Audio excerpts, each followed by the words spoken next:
স্বতন্ত্র প্রার্থীর জন্য আলাদা করে বিধি হচ্ছে যে 1% সমর্থকদের স্বাক্ষর লাগবে। যারা এলাকার ভোটার তাদের মধ্যে 1% স্বাক্ষর লাগবে। তার পাশাপাশি যেটা লাগবে, স্বাক্ষরের পাশাপাশি তার ভোটার নাম্বার। কিন্তু কোনো উপায় নির্বাচন কমিশন রাখে নাই যেভাবে একজন ভোটার নাম্বারটা জানতে পারবেন। এর আগে এই যে একটা রিপোর্ট আমি দেখাই আপনাদেরকে, ডেইলি স্টারের রিপোর্ট আছে যে 5 পদ্ধতিতে কিভাবে ভোটার নাম্বার পাওয়া যায়।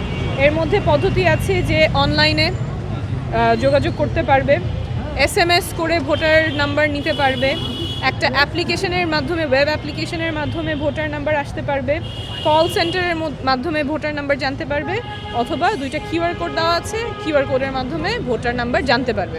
এই 5 পদ্ধতির একটা পদ্ধতিও কাজ করে না। ওয়েবসাইট ডাউন, সার্ভার ডাউন, কোনো কিছুই কাজ করছে না।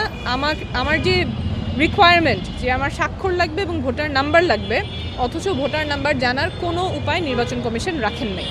দলীয় প্রার্থীদের জন্য এই বিধি নাই, স্বতন্ত্র প্রার্থীদের জন্য এই যে বিধি, কিন্তু তারপরে উপায়গুলো সব বন্ধ করে রাখা, ডাউন করে রাখা সার্ভার, সেটা আসলে স্বতন্ত্র প্রার্থীদেরকে এক্সক্লুড করারই একটা উপায়, এবং এইটা কোনোভাবেই গ্রহণযোগ্য না। কেন নির্বাচন কমিশন এই পদ্ধতিগুলো বন্ধ করে রাখছে?